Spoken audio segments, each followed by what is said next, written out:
A jet down. A race against time. US forces cross into Iran to pull a pilot out. Helicopters hit. One airman still missing. From rescue to risk, the war just stepped deeper into enemy ground. If even recovery missions are under fire, how far is this willing to go?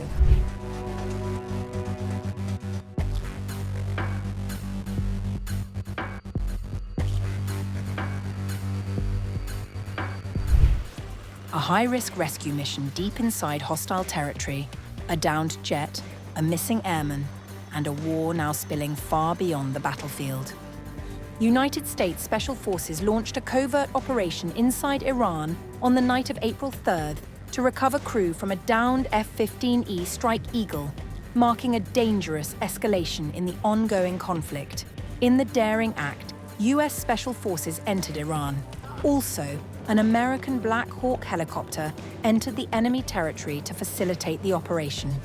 Notably, the aircraft was shot down over Iranian airspace, the first confirmed instance of a US fighter jet being destroyed by enemy fire since the war began. Both crew members ejected, triggering an urgent race between American and Iranian forces to locate them. One airman was successfully rescued in an operation involving 2 military helicopters and low-flying refueling aircraft. The US military has highly trained forces known as Air Force Pararescue Men, who are dedicated to search and rescue operations like the one taking place for the missing crew member. They are essentially dedicated to just this. PJs operate with different aviation packages to insert in these exact circumstances. They are an extraordinary group of special operators who go in and rescue pilots who themselves have extensive training on surviving, evading, and otherwise resisting potential captors. The crew member have a GPS tracker, a beacon, and an encrypted radio that would allow them to avoid enemy personnel while signaling potential rescuers. However, the mission came under direct fire, with both helicopters hit by Iranian weapons.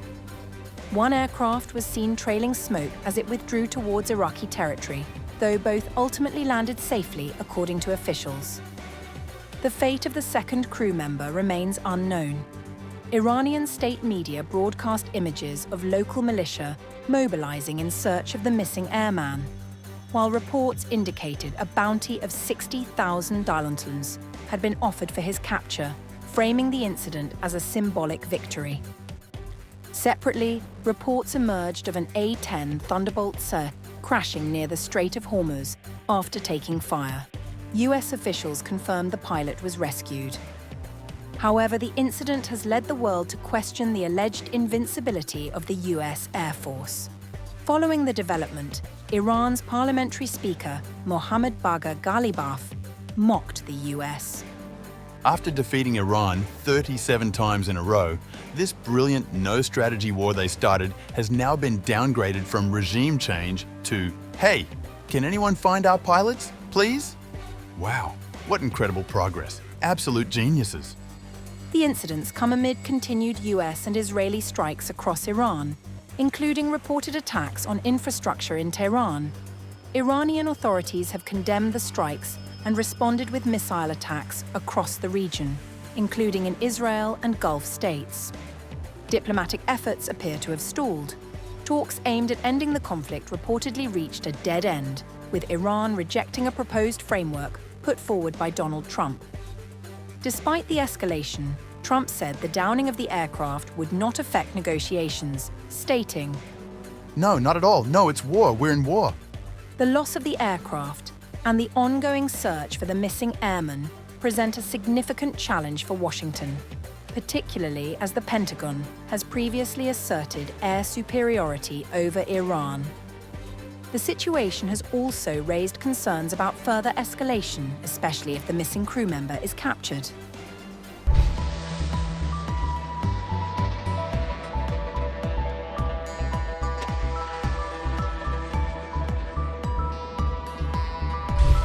Iran has claimed to have fired 4 Quadra 380 cruise missiles at the USS Abraham Lincoln aircraft carrier strike group operating in the northern Indian Ocean, as part of Wave 91 of Operation True Promise 4. the IRGC said the naval strike was carried out alongside a broader assault on military and infrastructure targets belonging to what it called American Zionist forces across the southern Gulf states, using ballistic missiles, Carter cruise missiles, and attack drones. The Abraham Lincoln Strike Group of the American aggressors in the northern Indian Ocean was targeted with 4 Quadr 380 cruise missiles. The strikes did not end there. In the second phase of the same operation, ballistic missiles were fired at a gathering of American flight engineers and fighter pilots at a location outside one of the US bases in the UAE. In the second wave of this intelligence and offensive operation, a secret gathering place for flight engineers and pilots of American fighter jets outside one of the enemy's bases in the UAE was accurately struck using ballistic missiles, with field reports and the extensive movement of ambulances, indicating a large number of dead and wounded.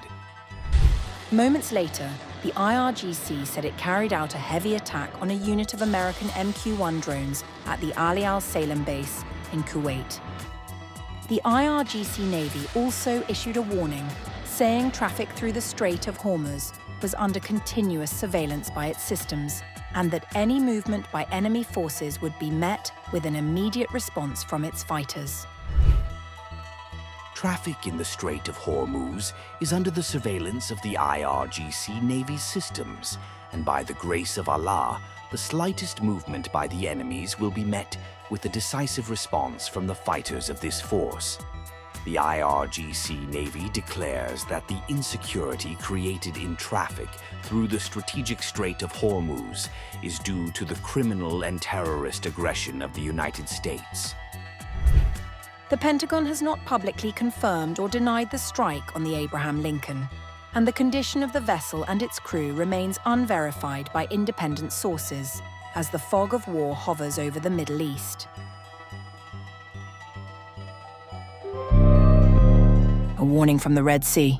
Close Bab el-Mandeb Strait and the world feels it.